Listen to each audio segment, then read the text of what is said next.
आप इस क्लिप को अच्छी तरह से देखने की कोशिश करिएगा और ऑब्जर्व करिएगा, सारे पॉइंट्स भी यहाँ पर बताए जा रहे हैं।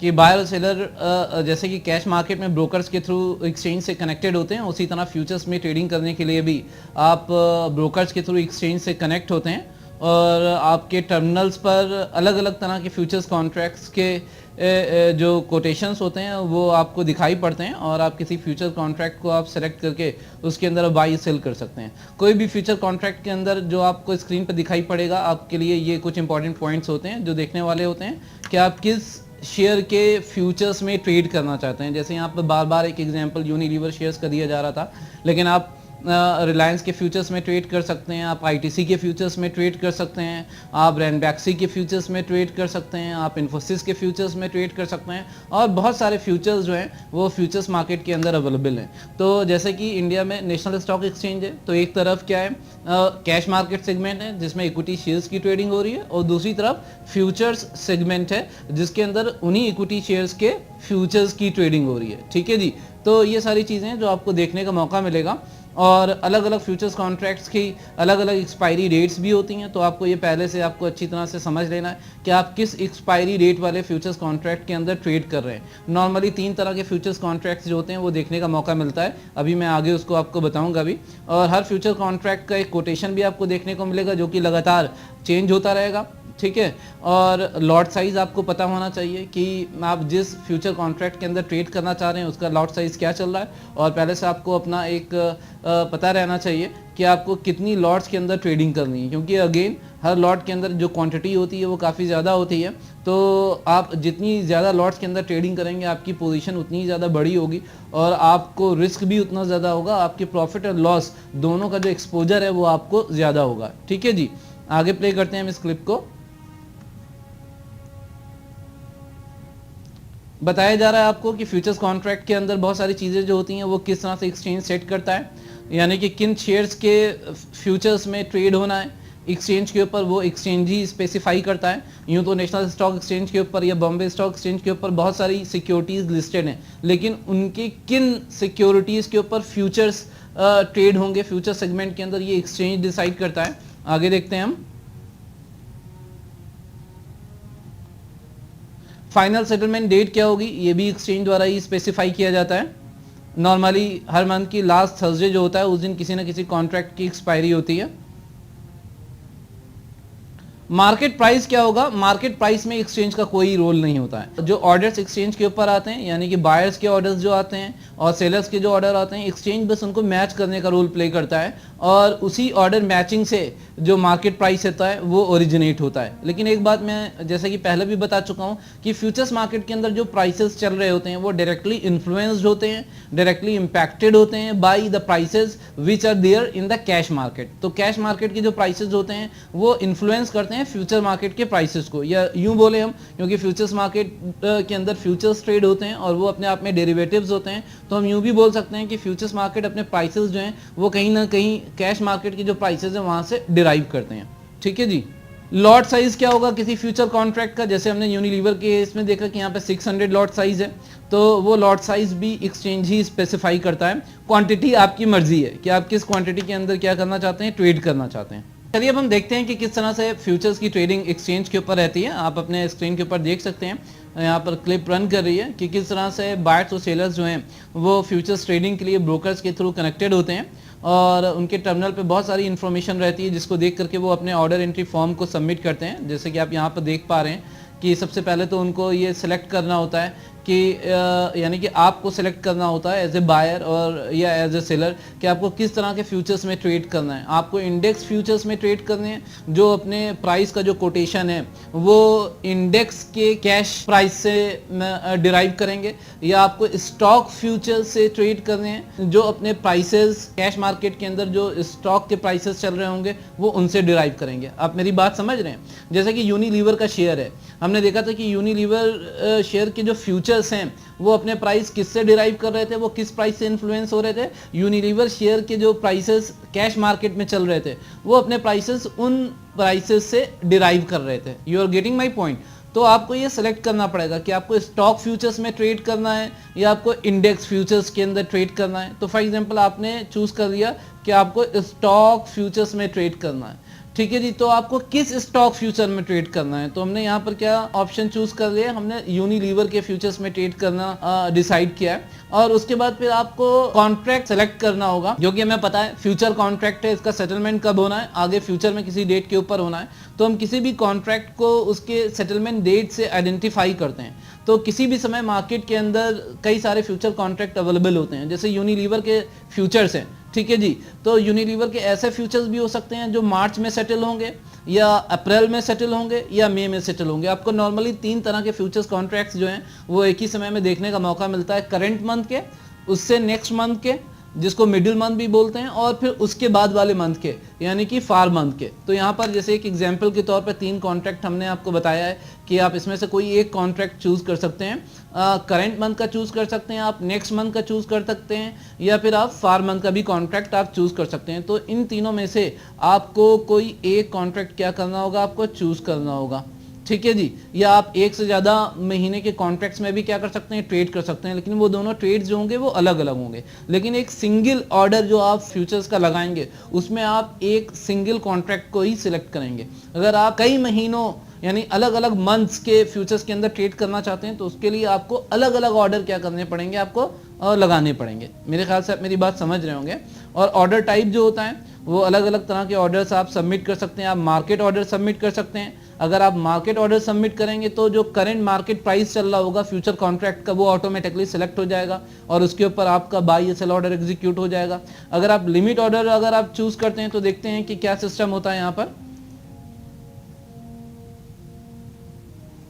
तो जैसा कि आपने देखा कि मार्केट ऑर्डर जो है वो करंट मार्केट प्राइस उठा लेगा और उसके ऊपर आपका ऑर्डर एग्जीक्यूट हो जाएगा। और अगर आप लिमिट ऑर्डर आप लेना चाहते हैं तो लिमिट ऑर्डर में क्या होगा, लिमिट ऑर्डर में बेसिकली आप रेंज डिफाइन करते हैं। लिमिट ऑर्डर जो होता है वो रेंज डिफाइन करता है, ठीक है जी। तो बाई करते समय क्या होता है, बाई करते समय आप एक रेंज बताते हैं कि इस रेंज में मेरा ऑर्डर एग्जीक्यूट हो, या आप सेल करते समय आप रेंज बताते हैं सिस्टम को कि इस रेंज में आपका ऑर्डर एग्जीक्यूट हो। जैसे कि यहाँ पर आपको दिखाया जा रहा है कि अगर आप बाई का लिमिट ऑर्डर लगाएंगे तो आप क्या करेंगे, आप उसे बताएंगे लिमिट प्राइस और ट्रिगर प्राइस, ठीक है ना। जैसे कि आप यहाँ पर देख सकते हैं तो आप नीचे से ऊपर तरफ की आप रेंज बताएंगे, ठीक है जी। जैसे कि यहाँ पर ट्रिगर प्राइस क्या है 860 है और लिमिट प्राइस क्या है 887 है। तो क्या होगा, जब आपका ऑर्डर सिस्टम के अंदर जाएगा तो 860 पर वो अपना मैच ढूंढने की कोशिश करेगा, ठीक है ना। ट्रेड कब एग्जीक्यूट होता है, जब बायर और सेलर के ऑर्डर्स क्या करते हैं, उनके प्राइसेस मैच करते हैं, ठीक है जी। तो लिमिट ऑर्डर क्या होता है, लिमिट ऑर्डर जिसमें आप रेंज बता रहे हैं। तो आप एक रेंज बताते हैं कि इस प्राइस से इस प्राइस के बीच में मेरा ऑर्डर एग्जीक्यूट हो, क्योंकि आप बाई कर रहे हैं या आप सेल कर रहे हैं तो प्राइस कौन डिक्टेट करेगा, प्राइस आप ही बताएंगे सिस्टम को कि इस प्राइस पर मेरा ऑर्डर क्या होना चाहिए, एग्जीक्यूट होना चाहिए, ठीक है जी।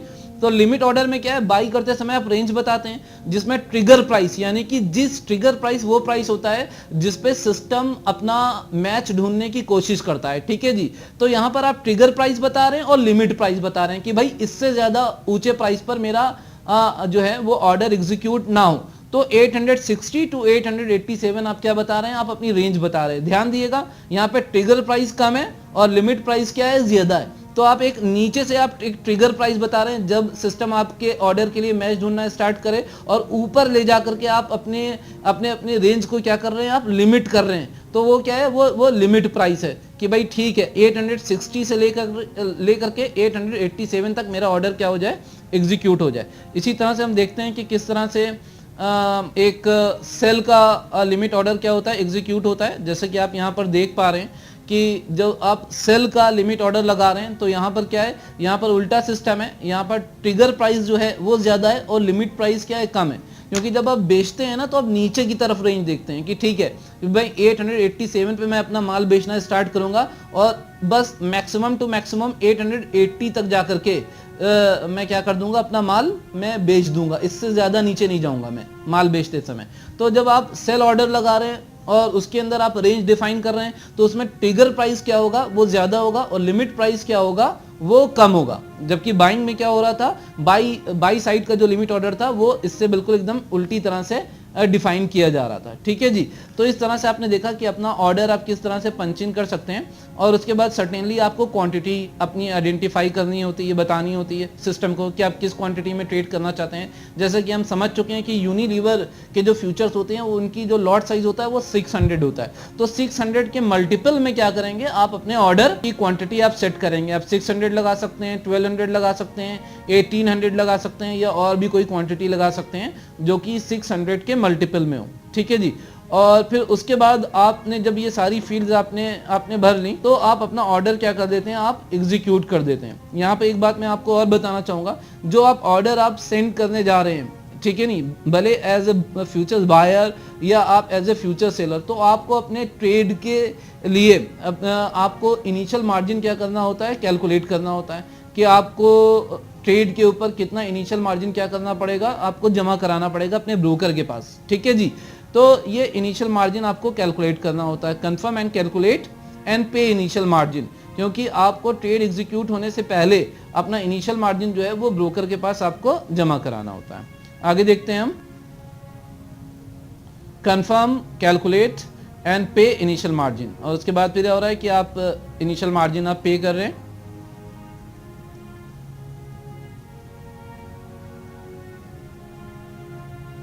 पेइंग इनिशियल मार्जिन आप देख सकते हैं स्क्रीन के ऊपर, इनिशियल मार्जिन अब आपने पे कर दिया है। उसके बाद आप ऑर्डर सबमिट कर रहे हैं।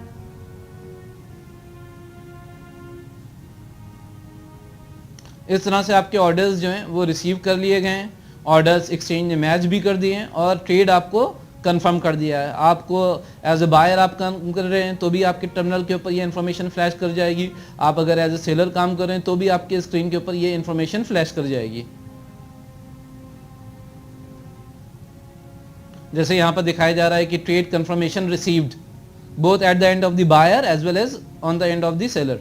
तो आपको यहाँ पर ये पूरा एक कंफर्मेशन एक्सचेंज की तरफ से मिल रहा है कि आपने यूनिलीवर के फ्यूचर्स बाई कर दिए हैं या यूनिलीवर के फ्यूचर्स आपने सेल कर दिए हैं, जिसका सेटलमेंट डेट क्या है, डिटेल्स भी आपको मिल रही हैं कि आपने 26 मई 2016 वाले फ्यूचर्स आपने बाई किए हैं या आपने सेल किए हैं, और क्वांटिटी भी बता रहा है सिस्टम आपको कि एक लॉट आपका बाई हो गया या एक लॉट आपका सेल हो गया है, यानी कि 600 क्वांटिटी उसके अंदर, और रेट भी बता रहा है कि इस रेट के ऊपर आपका ऑर्डर एग्जीक्यूट हुआ है। ठीक है जी,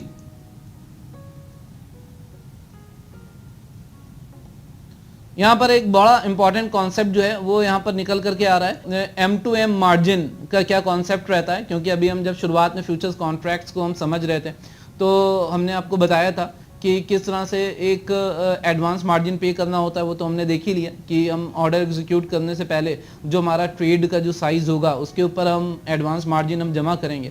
जब एक बार हमारा पोजीशन ओपन हो जाएगी, यानी कि जब एक बार हमारा ट्रेड एग्जीक्यूट हो जाएगा, ठीक है जी, और हम रिस्क को लेकर के एक्सपोज हो जाएंगे। बात समझ रहे हैं मेरी, जब आपने एक बार पोजीशन ओपन कर दिया, आपका ट्रेड एग्जीक्यूट हो गया, तो उसके बाद आप रिस्क को लेकर के एक्सपोज हैं, क्योंकि मार्केट में उठापटक होगी, मार्केट में प्राइस को लेकर के वॉलेटिलिटी होगी, वो वॉलेटिलिटी आपको प्रॉफिट भी करा सकती है या लॉस भी करा सकती है। तो एक्सचेंज ने एक सिस्टम बनाया हुआ है कि डेली बेसिस के ऊपर M2M सेटलमेंट होगा, यानी कि आपकी पोजीशन को, यानी कि आपकी ट्रेड को मार्केट प्राइस पर क्या किया जाएगा, इवेल्युएट किया जाएगा, और उस इवेल्युएशन के बेसिस पर किसी पार्टी को प्रॉफिट हो रहा होगा या किसी पार्टी को क्या हो रहा होगा, लॉस हो रहा होगा। तो लॉस मेकिंग पार्टी को जो M2M लॉस हो रहा है, उस लॉस को एज M2M मार्जिन डिपॉजिट कराना होगा। तो चलिए हम देखते हैं M2M किस तरह से इन प्लेस किया जाता है। चलिए हम देखते हैं और समझते हैं कि M2M सेटलमेंट किस तरह से एक एक्सचेंज के ऊपर होता है।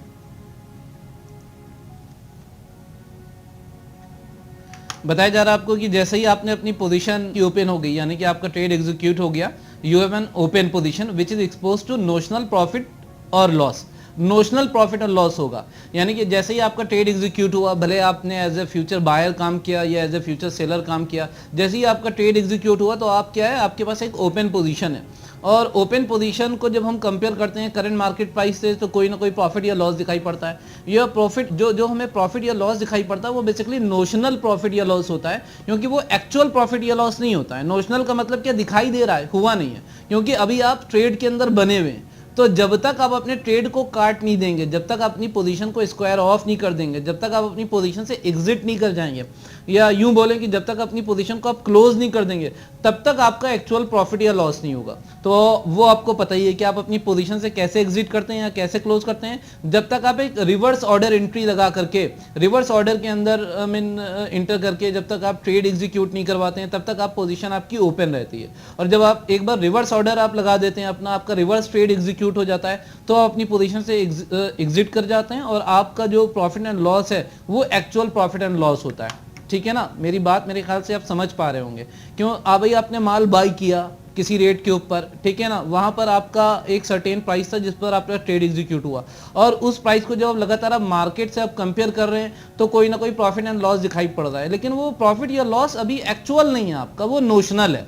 क्योंकि अभी आपने क्या नहीं किया है, अभी आपने अपने ट्रेड को स्क्वायर ऑफ नहीं किया है। तो मेरे ख्याल से आपको ये पॉइंट क्लियर हुआ होगा, और यहीं से ही M2M सेटलमेंट की बात निकल करके आती है कि भाई जिस पार्टी को नोशनल लॉस हो रहा हो, वो नोशनल लॉस को एज एन M2M लॉस वो मार्जिन के तौर पे जमा कराए। वो इसलिए किया जाता है ताकि लॉस मेकिंग पार्टी जो है वो डिफॉल्ट ना करे।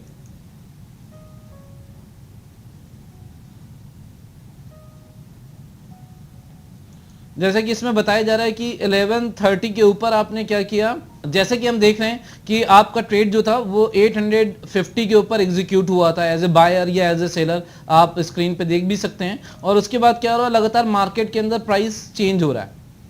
कह रहे हैं कि फॉर एग्जांपल जिस दिन आपने ट्रेड अपना एग्जीक्यूट किया था 850 का, उसके बाद 11:30 बजे मार्केट की सिचुएशन चेंज हो गई और मार्केट में प्राइस क्या होगा, 845 हो गया।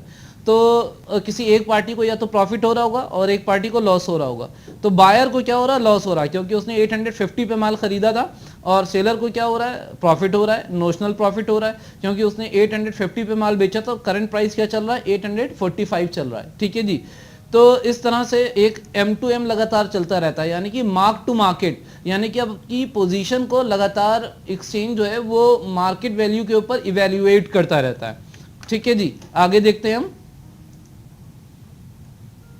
यहाँ पे देख रहे हैं रेट 840 हो रहा है, 855 हो रहा है, 850 हो रहा है। ये लगातार जल्दी जल्दी रेट मार्केट के अंदर चेंज हो रहे हैं। अकॉर्डिंगली आपका जो M2M प्रॉफिट या लॉस है वो भी लगातार क्या हो रहा है, चेंज हो रहा है। इसको मेरे ख्याल से आप देख करके समझ पा रहे होंगे।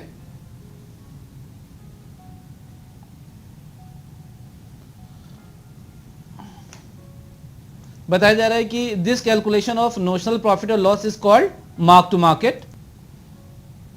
कह रहे हैं M2M is actually marking of the assets value at current market price.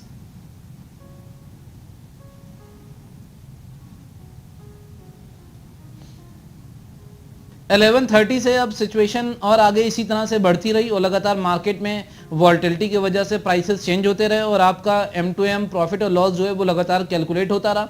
लेकिन कौन सा वो M2M लॉस होगा जो एज ए मार्जिन जमा करना होगा, वो जो क्लोजिंग प्राइस के ऊपर, यानी कि जब 11 मार्च को जब 330 पे मार्केट क्लोज होगा तो क्लोजिंग प्राइस पर फाइनल M2M प्रॉफिट और लॉस कैलकुलेट किया जाएगा। और इस तरह से जो M2M लॉस होगा वो लॉस मेकिंग पार्टी को as an M2M margin deposit कराना होगा। देखते हैं हम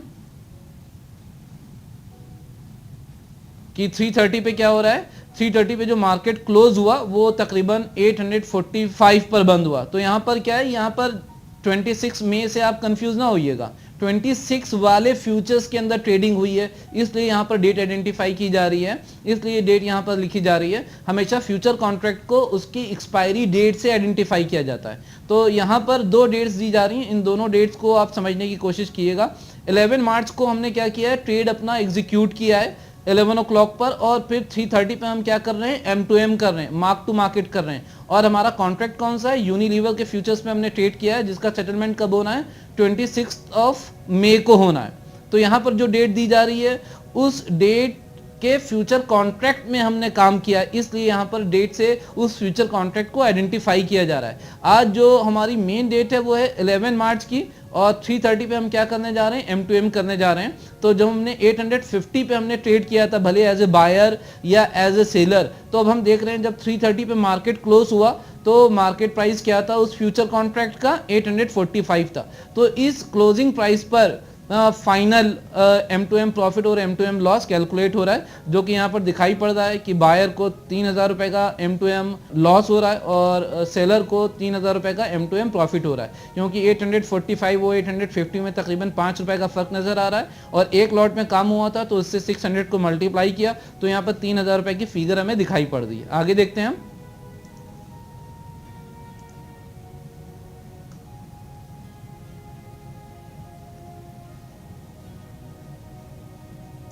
बताया जा रहा है आपको कि open position having M2M losses must pay MTM losses as M2M margin to the exchange before next day trading start. तो आपको नेक्स्ट डे ट्रेडिंग स्टार्ट होने से पहले अगर आपका M2M लॉस हो रहा है वो आपको एज एन M2M मार्जिन जमा कराना होगा। कह रहे हैं कि the collected M2M margin is credited to the party having M2M profit. तो ये एक तरह से ये डेली सेटलमेंट हो रहा है कि जिसको M2M लॉस हो रहा है उससे M2M लॉस कलेक्ट करके जिस पार्टी को M2M प्रॉफिट हो रहा है उसको वो M2M प्रॉफिट क्या कर दिया जाता है, क्रेडिट कर दिया जाता है। इस तरह से फ्यूचर्स में एक डेली सेटलमेंट का एक सिस्टम जो है वो चलता रहता है, जिससे डेली बेसिस के ऊपर जो हम प्रॉफिट और लॉस का जो एडजस्टमेंट है, डेबिट और क्रेडिट है, उसको एक्सचेंज जो है वो एग्जीक्यूट कराता रहता है। ये इसका जो ऑब्जेक्टिव होता है वो यही होता है कि भाई कोई भी पार्टी जो लॉस कर रही है वो डिफॉल्ट ना करे। तो डेली बेसिस के ऊपर जो लॉस हो रहा होता है वो लॉस कलेक्ट करके हम जिस पार्टी को प्रॉफिट हो रहा होता है उसको क्रेडिट कर दिया जाता है। ठीक है जी, आगे देखते हैं हम इसी सीरीज में।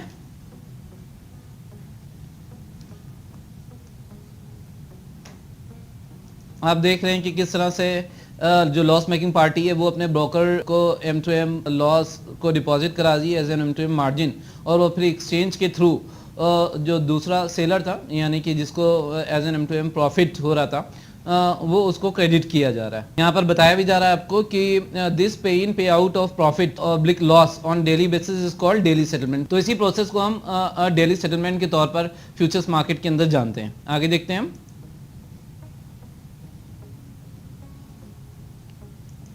This process is in place to avoid counter party risk. जैसा कि हमने फॉरवर्ड कॉन्ट्रैक्ट में देखा था कि ऐसी स्थिति हो सकती है जब सेटलमेंट डेट आए कि किसी पार्टी को प्रॉफिट हो रहा हो या किसी पार्टी को लॉस हो रहा हो, तो बजाय सेटलमेंट डेट तक रुकने के हम क्या करें, डेली बेसिस के ऊपर ही जो प्रॉफिट लॉस है उसका एडजस्टमेंट करते चलें।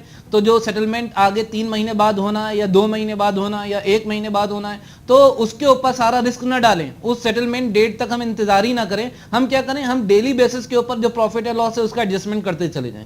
जब डेली बेसिस के ऊपर प्रॉफिट लॉस का एडजस्टमेंट होता जाएगा तो डेफिनेटली सेटलमेंट डेट के ऊपर जो रिस्क है वो धीमे धीमे कम होता जाएगा और इस तरह से जो डिफॉल्ट के चांसेस है वो भी कम हो जाएंगे।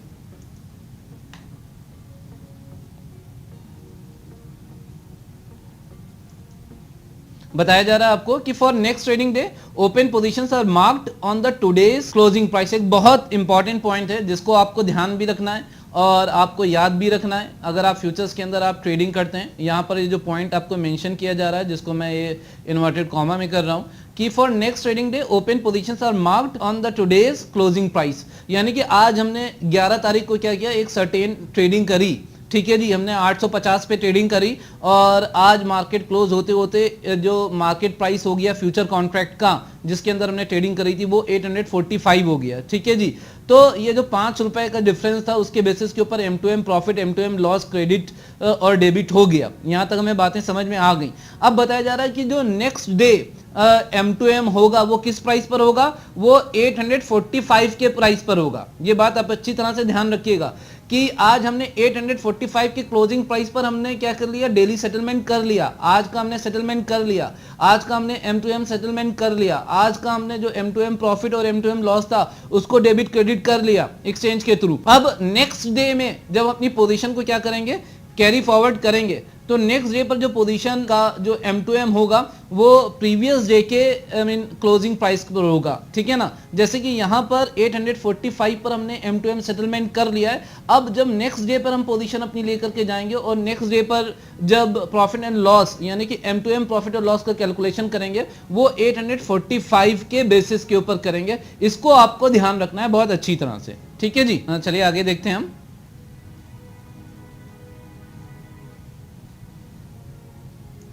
अच्छा, एक बात और जो यहाँ पर आपको बताई जा रही है, आप स्क्रीन के ऊपर देख सकते हैं कि on this new marked up rates parties have to adjust the initial margins, कि जब आपने ट्रेड अपना ओपन किया था, यानी कि आपने एज ए बायर या एज ए सेलर इस फ्यूचर कॉन्ट्रैक्ट को बाय या सेल किया था, उस समय आपने एक इनिशियल मार्जिन क्या किया था, जमा किया था। तो ध्यान करिए वहां पर जब आप ऑर्डर प्लेस करने वाले थे तो उससे पहले आप इनिशियल मार्जिन आप कैलकुलेट कर रहे थे, ठीक है जी। आप इनिशियल मार्जिन कैलकुलेट करने के लिए अपने ब्रोकर से पूछ सकते हैं, या बहुत सारे फ्यूचर्स मार्जिन कैलकुलेटर मौजूद होते हैं आपके ब्रोकर, आप जिस भी ब्रोकर के थ्रू आप ट्रेड कर रहे हैं उसकी वेबसाइट्स के ऊपर मार्जिन कैलकुलेटर दिए रहते हैं, वहां पर अपनी पोजीशन की डिटेल्स डाल करके आप इनिशियल मार्जिन को कैलकुलेट कर सकते हैं। तो मैं ये बता रहा था कि उस समय जो प्रिवेलिंग रेट था उसके ऊपर आपने इनिशियल मार्जिन क्या किया था, जमा किया था। अब क्योंकि मार्केट के अंदर डेली बेसिस के ऊपर क्या हो रहा है, रेट्स चेंज हो रहे हैं, तो आपको अपने इनिशियल मार्जिन को लगातार क्या करना पड़ता है, रिवाइज करना पड़ता है, ठीक है जी। और नए रेट्स के ऊपर जो इनिशियल मार्जिन कैलकुलेट होकर के आ रहा है, उस इनिशियल मार्जिन के हिसाब से आपको अपने इनिशियल मार्जिन को अपडेट करना पड़ता है। You are getting my point. तो इस तरह से जो नए मार्क्ड अप रेट्स हैं, जैसे कि 11 मार्च को आपने ट्रेड किया और 11 मार्च को आपने 850 के रेट के ऊपर जो आपने ट्रेड किया था उस पर आपने इनिशियल मार्जिन क्या किया था, जमा कराया था, ठीक है जी। और उसके बाद फिर क्या हुआ था, मार्केट की जो क्लोजिंग हुई थी वो 845 पर हुई थी। तो बायर और सेलर को किसी को प्रॉफिट हो रहा था और किसी को लॉस हो रहा था। तो बायर को फॉर एग्जांपल यहाँ पर क्या हो रहा था, लॉस हो रहा था। तो बायर का जो M2M लॉस था वो उसके इनिशियल मार्जिन से डिडक्ट हो जाएगा, ठीक है जी। अब उसका इनिशियल मार्जिन क्या हो गया, कम हो गया है। अब क्या होगा कि ये जो नए रेट्स आए यानी कि क्लोजिंग प्राइस के बेसिस पर, तो वहां पर क्या होगा, इनिशियल मार्जिन फिर से क्या होगा, रिकैलकुलेट होगा।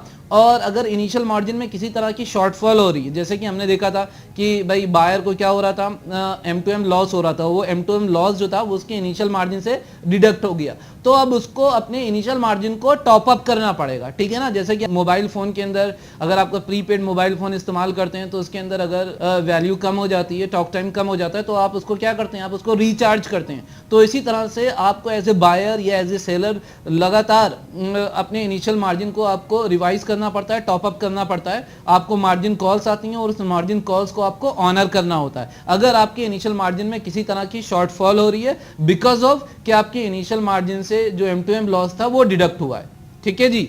तो अगेन ये जो रेड कलर से आपको यहाँ पर कंटेंट आपको दिखाई पड़ रहा है कि on this new marked up rates parties have to adjust the initial margin. We move on.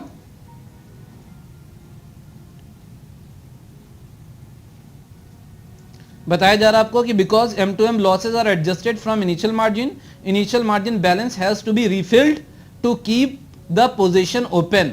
आपको अपनी पोजीशन को ओपन करने के लिए आपको इनिशियल मार्जिन को लगातार मेंटेन करना पड़ेगा, और अगर आप इनिशियल मार्जिन नहीं मेंटेन कर पाते हैं तो ऑटोमेटिक आपकी जो पोजीशन है उसको स्क्वायर ऑफ कर दिया जाएगा, ताकि आप फर्दर किसी तरह का रिस्क को लेकर के आप एक्सपोज्ड ना हो या कोई डिफॉल्ट की सिचुएशन ना क्रिएट हो।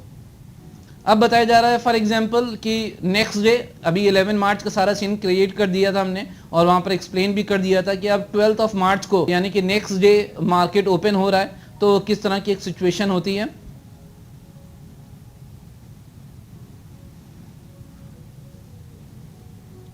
मार्केट ओपन हो गया और लगातार मार्केट में क्या हो रहा है, रेट्स जो हैं वो लगातार चेंज हो रहे हैं, और आप देख रहे हैं कि किस तरह से फिर आपका जो M2M प्रॉफिट और लॉस है उसका कैलकुलेशन जो है वो हो रहा है। तो किसी पार्टी को प्रॉफिट हो रहा है, किसी पार्टी को लॉस हो रहा है, तो यहाँ पर रेट्स को थोड़ा सा गिरता हुआ दिखाया गया है। तो उसकी वजह से फिर जो फ्यूचर्स बायर था उसको लॉस हो रहा है और फ्यूचर सेलर था उसको क्या हो रहा है, प्रॉफिट हो रहा है। तो सिर्फ आप देख रहे हैं कि एक छोटे से प्रॉफिट या छोटे से लॉस की जो फिगर थी वो बड़ी हुई जा रही है, क्योंकि यहाँ पर जो प्रॉफिट एंड लॉस कैलकुलेट किया जा रहा है वो एक लॉट पर जिसके अंदर 600 क्वांटिटी मौजूद है उसके ऊपर हो रही है, और सारा जो M2M प्रॉफिट और लॉस का जो कैलकुलेशन है वो 845 को बेस फिगर मान करके हो रहा है। मैं बता चुका हूं आपको पहले कि क्लोजिंग प्राइस के बेसिस पर ही नेक्स्ट डे पर जो M2M लॉस या M2M प्रॉफिट का कैलकुलेशन होगा वो प्रीवियस डे के क्लोजिंग प्राइस पर होगा, ठीक है जी। आगे देख रहे हैं हम। तो इस आपको बताया जा रहा है कि इधर continue with daily settlement till expiry, कि आप भाई कुछ इस तरह से कर सकते हैं कि आप डेली बेसिस के ऊपर आप क्या करते रहिए, M2M सेटलमेंट करते रहिए, और अपनी पोजीशन को जो एक्सपायरी डेट है, जो फाइनल सेटलमेंट डेट है, आप तब तक क्या करिए, कैरी फॉरवर्ड करिए, ठीक है ना। या फिर आप क्या कर सकते हैं, या आप ये कर सकते हैं कि exit close the position at the current futures price by entering a reverse order, या आप कर सकते हैं कि आप ने फॉर एग्जांपल बाई कर रखा है तो जो करंट प्रिवेलिंग प्राइस है मार्केट का उसके ऊपर आप सेल करके अपनी पोजीशन से एग्जिट कर सकते हैं। ठीक है जी, जैसे कि हम देख रहे हैं कि लगातार यहाँ पर बायर को क्या हो रहा है, लॉस हो रहा है, तो बायर क्या कर सकता है, कोई ज़रूरी नहीं है कि वो सेटलमेंट डेट जो कि यहाँ पर 26 ऑफ मई 2016 की दिखाई पड़ रही है, कोई ज़रूरी नहीं है कि ये बायर अपनी पोजीशन में 26 ऑफ मई तक बने रहे, क्योंकि हु नो उसकी डेली बेसिस के ऊपर मार्केट गिरता रहे और बायर को क्या होता रहे, लॉस होता रहे। तो यहाँ पर बायर के लिए ये ऑप्शन ओपन है कि दिल चाहे तो वो अपनी पोजीशन को 26 ऑफ मई 2016 तक कैरी फॉरवर्ड करे, या जो करंट प्रिवेलिंग प्राइस है मार्केट का उस पे वो सेल करके निकल जाए। ठीक है जी, यही जो सिचुएशन है वो सेलर के लिए भी है कि हमने देखा कि सेलर ने 11 ऑफ मार्च को फ्यूचर सेल किए। ठीक है जी, और उसके साथ एक अच्छी सिचुएशन रही कि मार्केट गिरा और उसने 11 ऑफ मार्च को उसने प्रॉफिट अर्न किया, और उसके बाद 12 ऑफ मार्च को सेलर के लिए पोजीशन और ज़्यादा प्रॉफिटेबल हो गई क्योंकि मार्केट फर्दर स्लाइड कर गया, मार्केट फर्दर गिर गया और उसने फिर यहाँ पर दिखाई पड़ रहा है कि 830 का जो करंट प्रिवेलिंग प्राइस था उसके ऊपर उसे 9000 रुपीज का फर्दर क्या हो रहा है, प्रॉफिट हो रहा है। तो उसके लिए भी ये ऑप्शन ओपन है कि भाई वो दिल चाहे तो अपनी पोजीशन को क्या करे, 26 ऑफ मई 2016 जो कि फ्यूचर्स की एक्सपायरी डेट है, फाइनल सेटलमेंट डेट है, तब तक कैरी फॉरवर्ड करे, डेली बेसिस के ऊपर क्या करे, वो M2M सेटलमेंट करे, डेली सेटलमेंट करे। ठीक है, या फिर वो ये भी कर सकता है कि जितना प्रॉफिट हो गया है उस प्रॉफिट के साथ करंट मार्केट प्राइस पर क्या करे, वो एक रिवर्स ऑर्डर एंट्री करे, एक रिवर्स ट्रेड करे और अपनी पोजीशन को वो एग्जिट कर दे, अपनी पोजीशन को वो क्लोज कर दे। तो जो सेलर है वो क्या कर सकता है, वो करंट प्रिवेलिंग प्राइस पर बाई करके अपनी पोजीशन से एग्जिट कर सकता है, और जो बायर है वो क्या कर सकता है, करंट प्रिवेलिंग प्राइस पर सेल करके अपनी पोजीशन से एग्जिट कर सकता है, अपनी पोजीशन को क्लोज कर सकता है। तो यहाँ पर इसी चीज को बताया जा रहा है कि ओपन पोजीशन अगर आपकी बाई की है तो आप सेल ऑर्डर लगा करके अपनी पोजीशन से आप एग्जिट कर सकते हैं, अपनी पोजीशन को क्लोज कर सकते हैं। अगर आपकी ओपन पोजीशन सेल की है तो आप इस तरह से आप बाई करके अपनी पोजीशन से आप एग्जिट कर सकते हैं। तो ये ओवरऑल हमने देखा कि किस तरह से फ्यूचर्स की ट्रेडिंग जो होती है वो एक्सचेंजेस के ऊपर होती है। हमने ये भी समझा कि फ्यूचर्स डेरिवेटिव्स कॉन्ट्रैक्ट्स का ही एक टाइप है, और ये अपने जो प्राइसेस होते हैं ये प्राइसेस इन्फ्लुएंस होते हैं इनके कैश मार्केट के प्राइसेस से, इसलिए ये डेरिवेटिव्स कॉन्ट्रैक्ट कहलाते हैं। हमने देखा कि किस तरह से जो फ्यूचर्स की ट्रेडिंग है वो एक्सचेंज के ऊपर किस तरह से एक सेफ इन्वायरमेंट में, एक रेगुलेटेड इन्वायरमेंट के अंदर होती है कि एक्सचेंज पूरी तरह से रिस्क को मैनेज करने के जो मेजर्स हैं वो इन प्लेस करता है। एक्सचेंज शुरुआत में इनिशियल मार्जिन चार्ज करता है और उसके बाद में फिर M2M मार्जिन भी लगातार रिकवर करता रहता है लॉस मेकिंग पार्टीज से।